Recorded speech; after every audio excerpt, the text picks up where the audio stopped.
করছিল, অনেক আশা ছিল। ও সে কইল আই হ্যাভ আ প্ল্যান, আমার একটা পরিকল্পনা আছে। খুব খুশি হলো।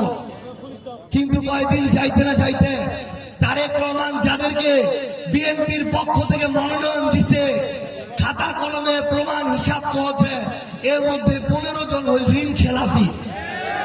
ঋণ খেলাপি মানে কি? ব্যাংক থেকে লোন নিছে, লোন নেওয়ার টাকা মারা দিছে, আর জীবনও দেয়নি। ওই 15 জন ব্যাংক থেকে যে টাকা মারা দিছে, কার টাকা? জনগণের টাকা। কার টাকা? ভয়ঙ্কর কথা হল, ওই 15 জন মিলে ব্যাংক থেকে জনগণের 6000 কোটি টাকা লুটপাট করছে।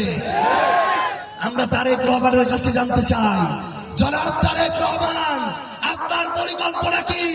যারা এখন এমপি হয় নাই, ক্ষমতায় যায় নাই, তারা যদি ক্ষমতায় যাওয়ার আগে 6000 কোটি টাকা লুটপাট করে, তাদেরকে দিয়ে নির্বাচনের পরে আপনি কত হাজার কোটি টাকা লুটপাট করাতে চান? এই উত্তর আমাদেরকে দেয়া লাগবে।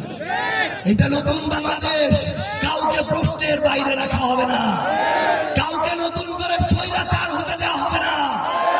আমরা স্পষ্ট করে একটা কথা বলি, জনাব তারেক রহমান 4 দিন আগে আমার শেরপুরের শ্রীবর্দী উপজেলার জামাতের সেক্রেটারিকে আপনার বিএনপির সন্ত্রাসীরা দিনে দুপুরে প্রকাশ্যে খুন করেছে। তারেক রহমান, আপনার কাছে আমরা জানতে চাই, নির্বাচনের আগে পরে আপনি আপনার ওই সন্ত্রাসী কর্মীদেরকে দিয়ে আর কয়টা খুন করার প্ল্যান করে রেখেছেন? আমরা স্পষ্ট করে একটা কথা বলি, এই বিগত 1.5 বছরে তোমরা তোমার কামড়া কামড়িতে, বিএনপি নিজেদের কামড়া কামড়িতে 200 জনকে মারে ফেলেছে, নিজেদের কর্মীরা।